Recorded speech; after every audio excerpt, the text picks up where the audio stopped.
on a cold March evening in 1566. The stone walls of Holyrood Palace in Edinburgh bore witness to one of Scotland's most shocking political crimes.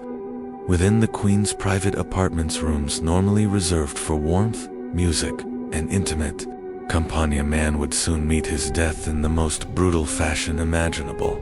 David Rizzio, an Italian secretary and confidant of Mary, Queen of Scots, would be dragged before her eyes and stabbed more than 50 times by noble conspirators, determined to erase his influence from the kingdom. But the story of this murder is not just about one man's violent end.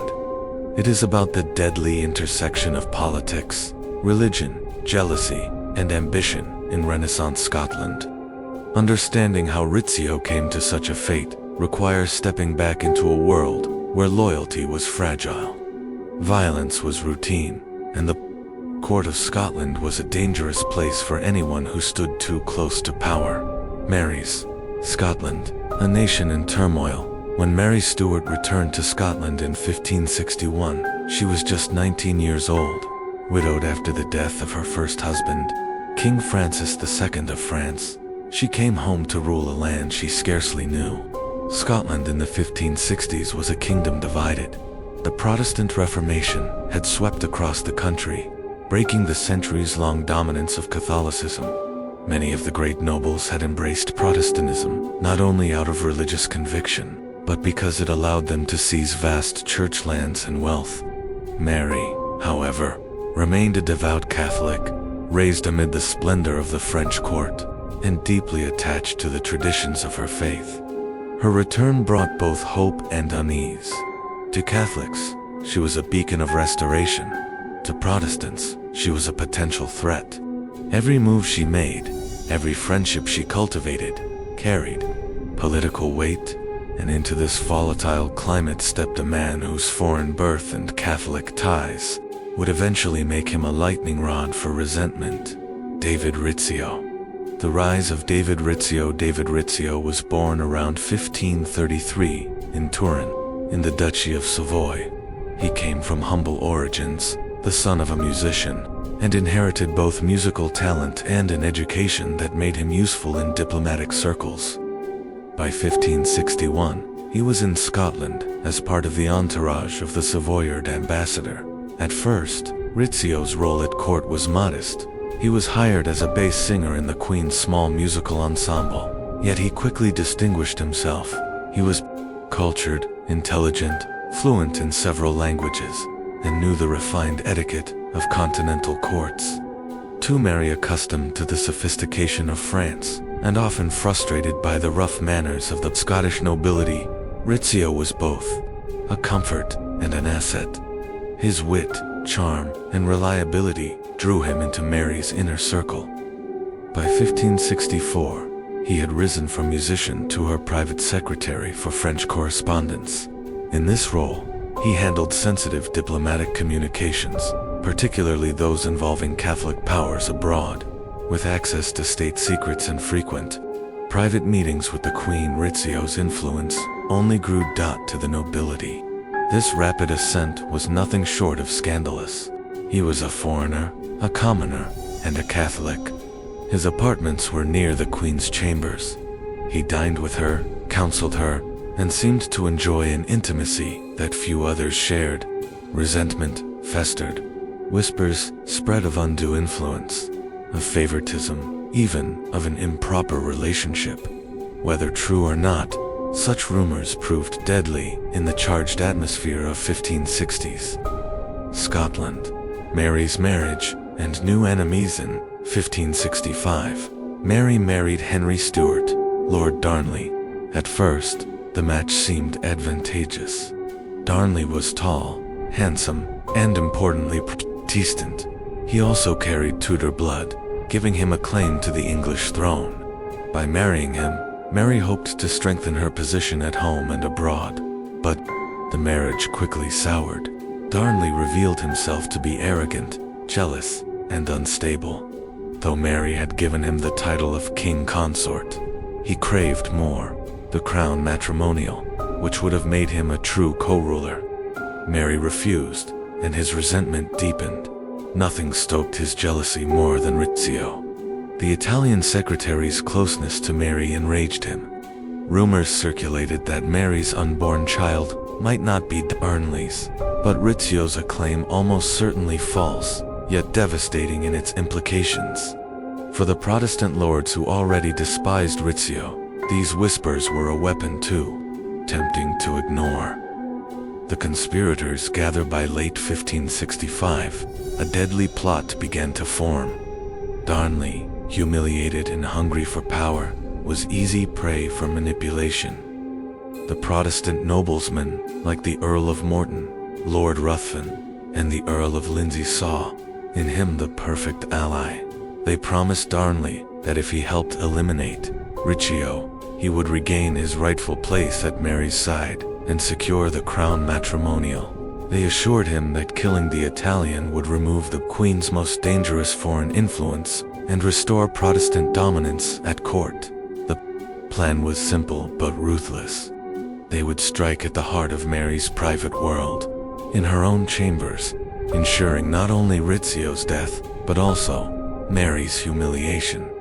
The evening of March 9, 1566, Holyrood Palace. That Saturday evening seemed calm. Mary, 6 months pregnant, hosted a small dinner in her private chambers.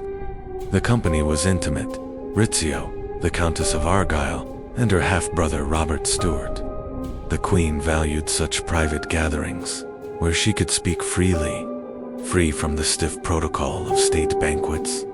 The chamber was modest by royal standards, small room hung with tapestries, warmed by a fire and lit by flickering candles. At the table, conversation flowed easily. Rizzio, dressed in his finest doublet of damask with gold thread, entertained the company with his usual wit and charm. But outside those walls, danger approached. At around 9 o'clock, the conspirators moved through the palace. First came Darnley, slipping into the Queen's bedroom adjoining the dining chamber. His sudden entrance surprised the company, but raised no alarm. As Mary's husband, he was always welcome. Then came the sound of boots on the spiral staircase. Lord Ruthven appeared, ghastly pale and clad in armor despite his failing health, followed by a band of armed men. Behind him pressed Morton's retainers and Douglas allies, swords and daggers in hand. The cozy dinner was shattered. Rizzio's position at the table with his back to the door left him trapped. The Queen demanded to know why armed men had invaded her chambers. Ruthven's answer was chilling. They had come for David Rizzio. In terror, Rizzio clutched at Mary's gown, begging for her protection. Pregnant though she was, Mary stood her ground, placing herself between her secretary and the conspirators. She insisted that no one would harm him under her roof, but the lords had passed the point of negotiation. Andrew Kerr of Fodenside leveled a pistol at Mary's belly, threatening both her life and that of her unborn child if she continued to resist. In that terrible moment, Rizzio's fate was sealed.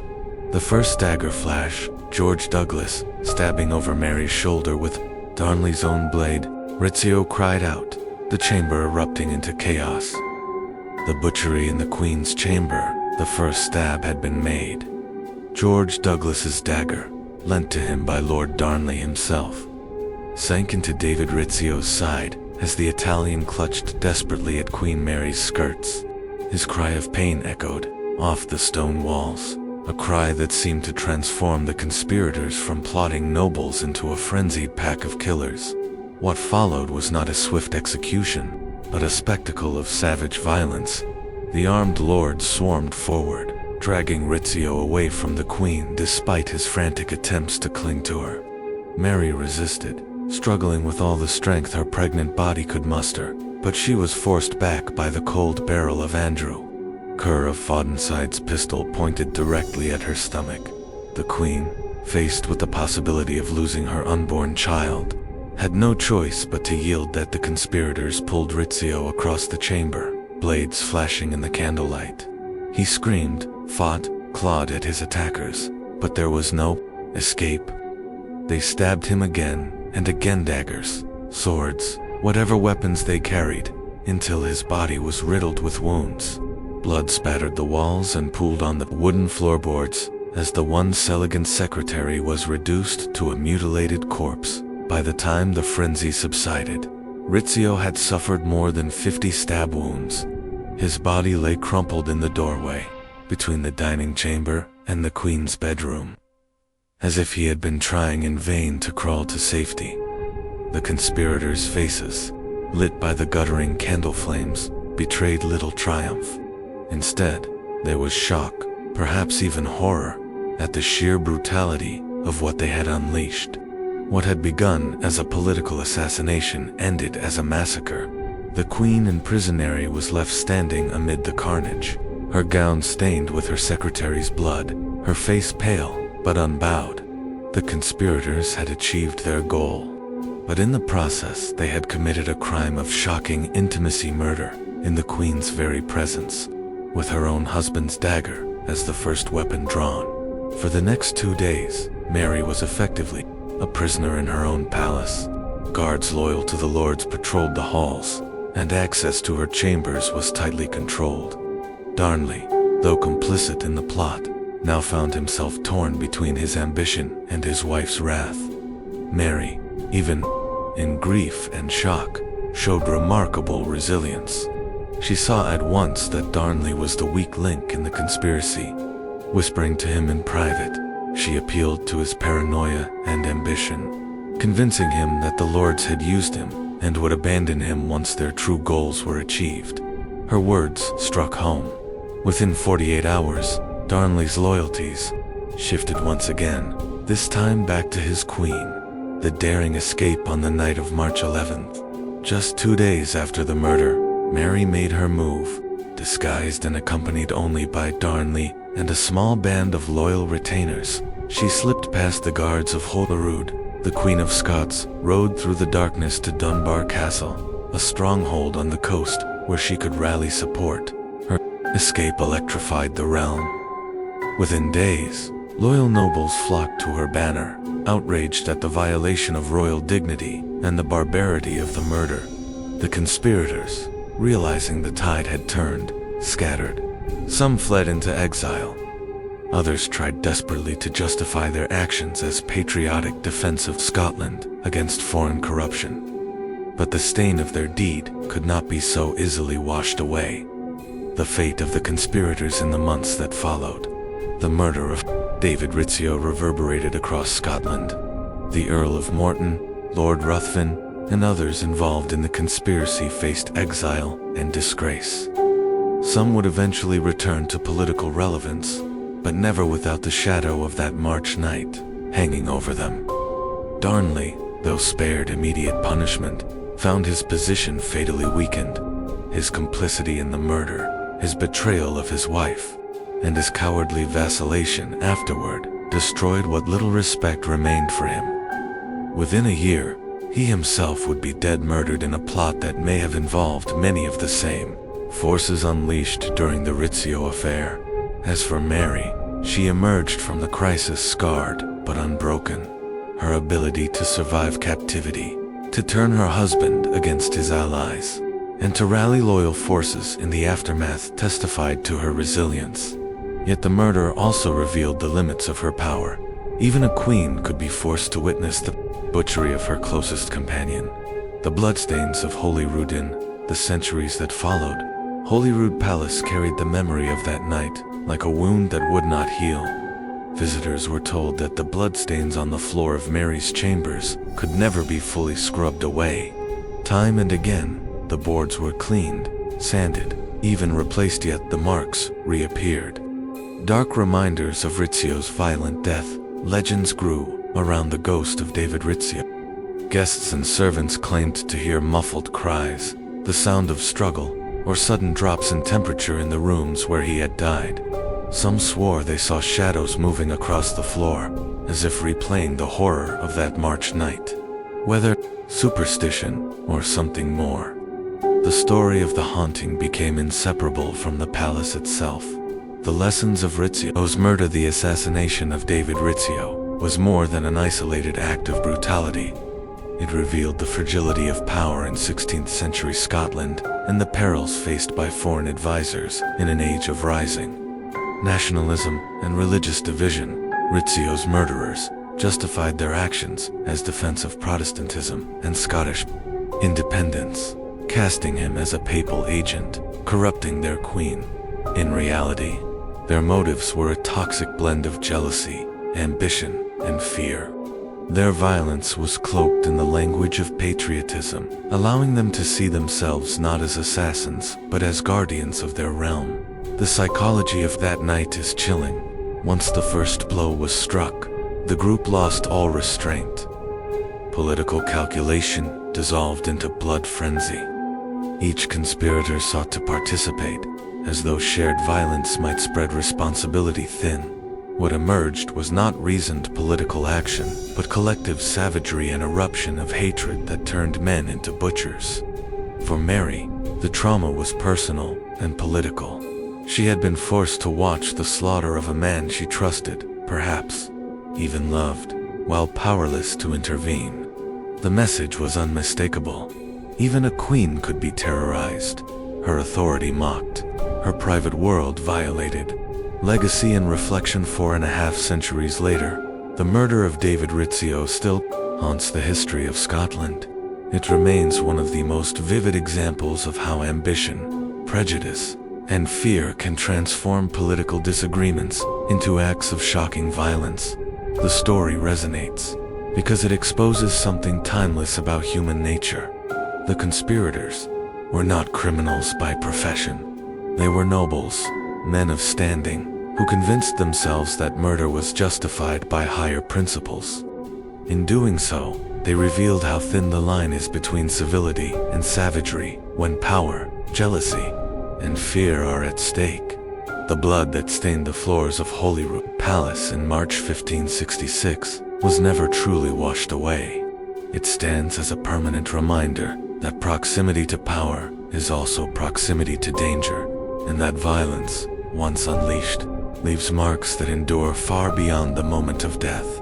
Epilogue: David Rizzio's life ended in a frenzy of steel and blood, but his death altered the course of Scotland. It weakened Darnley, hardened Mary, and deepened the divisions tearing the kingdom apart. The brutality of the Act 50 stab wounds delivered in the Queen's presence remains almost unparalleled. In the annals of political assassination, Holyrood still whispers of that night. Visitors tread carefully on its floors, wondering whether the faint dark stains beneath their feet are merely tricks of Ajor, the enduring shadow of a secretary's desperate struggle for life. And perhaps that is why Rizzio's story continues to fascinate. It is not only a tale of history, but a mirror held up to human ambition and cruelty. A reminder that in every age, when fear and envy are given free rein, the veneer of civilization can be pierced as easily as flesh beneath a dagger's point.